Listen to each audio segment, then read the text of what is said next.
Hey guys, what's up? Here is Max. Recently we published a video here on the channel telling how a fusion between Beerus and Goku would be. And in that video I said that if the feedback on the video was positive, we would bring out part 2 as soon as possible. You clearly enjoyed that video, so here I am to bring you the second part of the story. Ready to see the incredible power of Goku and Beerus' fusion? Stay connected to the channel and let's go to the video.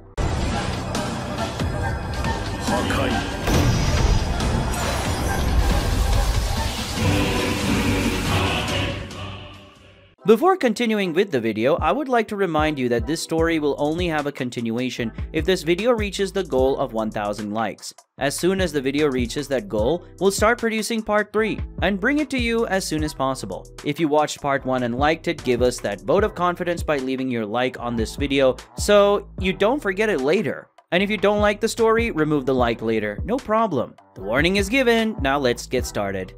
In the last part, we saw that a mysterious enemy arrived in Universe 6 and attacked Champa. An emergency meeting was called, and at that meeting, Vados told everyone that this enemy defeated Champa in an instant and threatened to kill all the gods. The next target of this mysterious enemy was Beerus, the Hakaishin of the neighboring universe. But since Beerus was not on the planet, it was the Saiyans who had to deal with the enemy. But Vegeta, Broly, Goku were easily defeated and Beerus had to intervene. The God of Destruction faced the enemy, but in approximately 5 minutes of fighting, his defeat seemed to be announced. Beerus even had the shocking discovery that this enemy had faced and killed him many times in other timelines. He simply had no chance of winning. Seeing that Beerus couldn't win, he had no one else to help. Goku made the desperate decision to fuse with the Hakaishin, and even without Beerus' consent, he managed to make the fusion. With the fusion of Goku and Beerus, a warrior named Goros is born, who is about to show us what he can do. Seeing the fusion that just happened, Whis and Shin are comically surprised. Shin comments that he never imagined he would see such a fusion in his lifetime,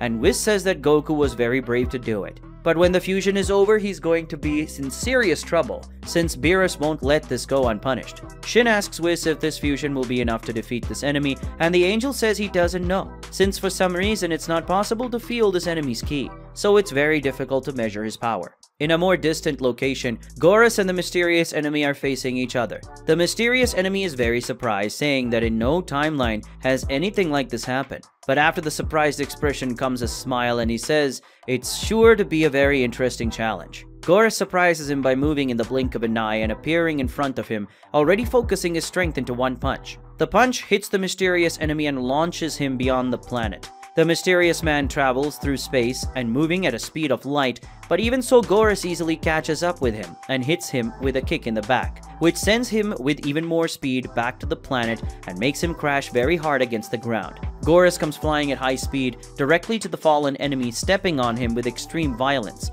and making both cross the planet from top to bottom. After carrying the enemy down the planet, Goros, who was above him stepping on him, disappears from his front and reappears behind to kick him that launches the mysterious man into the air, making him cross the planet again, this time starting from down and ending up in the sky. Before the invader even recovers from the attack, Goros appears in front of him again, grabs his horns and pulls his head while hitting him with a knee, making the opponent's blood spray at the moment of impact. After stunning the enemy with the knee, Goros begins to spin him over and over again at extreme speed, causing a large tornado to start on the planet. After gaining a lot of rotational strength, he throws the opponent away, sending him far beyond that planet.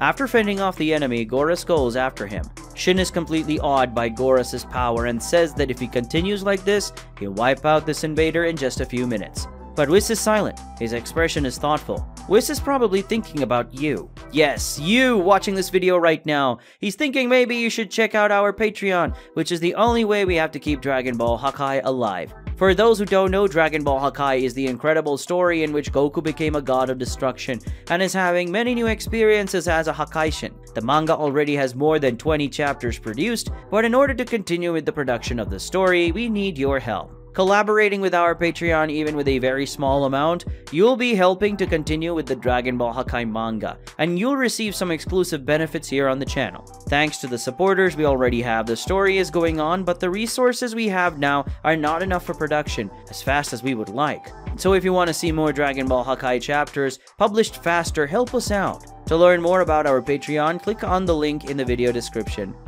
Continuing with the story, Goros chases the enemy who's moving at high speed through space and catches up with the opponent, hitting him with a sequence of blows. ending the sequence with the last punch that launches the enemy with even more speed. After a forced travel for millions of kilometers, the invaders finally come to a stop when it crashes into a large planet. In the next second, Goros lands on the planet. He can't avoid a smile in satisfaction at his own power. The mysterious man gets up, and after spitting out a large amount of blood, he also smiles. He says it had been a long time since anyone had hurt him like that. He had even forgotten the feeling of suffering real pain. Goros says it's a good thing he's enjoying it because he's going to suffer a lot more. He charges at the enemy to continue with the big beating, but is surprised when the mysterious man blocks his blow. While holding the fusion hand, the enemy says that things won't be as easy as Goros is thinking. The mysterious warrior lands a strong upward punch to Goros's chin, sending him flying into the sky. The invader reaches him in the sky and makes him continue to gain altitude while hitting him with a sequence of blows from below, until he decides to stop, making the hybrid warrior go up and moves on top of him, hitting him with an axe kick that launches Goros back to the planet. The impact force is so great that the entire planet is destroyed in an explosion. After receiving those attacks, Goros is a little sore, but he needs to ignore the pain and immediately turn around to defend himself from the enemy that came to attack him from behind. And then they begin a fierce exchange of blows. Not far away are Whis and Shin, who have come to watch the battle. Shin is completely shocked by the fact that the mysterious enemy withstood all those attacks from Goros, which were extremely strong. But he's even more surprised by the fact that this man is able to fight back. Whis goes even further and tells Shin that from his point of view, this man is still hiding power. Shin can hardly believe it and asks the angel how there can be someone capable of having such a high level of power. He asks if Whis has any idea how this man came to be. Whis says that everything is still a mystery, and that the fact that he can't sense this man's ki makes it even harder to identify him. But Whis notes that this man seems to have a deep resentment of the gods, and a great deal of knowledge about them. Furthermore, the fact that he can fight gods so easily is evident that he can sense divine ki. And if he can sense that kind of ki, it's very likely that he knows how to use it as well. Whis can only conclude that this man is also a god, or at least once was. Hearing this theory, Shin agrees with Whis but wonders why a god would want to do something like that. Whis says that this is a mystery they have yet to figure out. Goros and the mystery man continue to trade blows, but Goros is clearly getting the worst of it. At one point, he pulls away out of breath and admits in surprise that he hadn't expected all this trouble. The mysterious man tells Goros that he's still starting to warm up, and now that Goros has made him sweat, he better not let him down. The hybrid warrior says he would hate to disappoint such a worthy opponent, so in that case he should start unleashing more power. Goros focuses his power, starting to release 2 types of energy. Noting this, Whis comments to Shin that this is amazing. Goros is managing to emanate both the calm energy of Ultra Instinct and the angry energy of the power of destruction at the same time. He is perfectly combining the 2 abilities, something the angel has not seen any god or mortal do. Also, watching this, very impressed by the mysterious enemy who smiles as he says that this will definitely be a historic fight in all possible timelines. Goros is now ready to go to the next level, and it looks like this enemy doesn't intend to let him have an easy victory. What power does this mysterious man hide? What is his origin? Is he a god or a mortal? Find out in the next part. The story ends here for today. As I said at the beginning of the video, if you like the story and want to see more, help this video reach the goal of 1,000 likes, and then we'll bring you part 3 as soon as possible. Also, subscribe to the channel and turn on notifications, that way you won't miss the next part or the other videos here on the channel. And lastly, don't forget to check out our Patreon. Help us keep Dragon Ball Hakai alive and receive some exclusive benefits here on the channel. And I'm going now. Thanks to everyone who's watched this far. Until the next time, goodbye.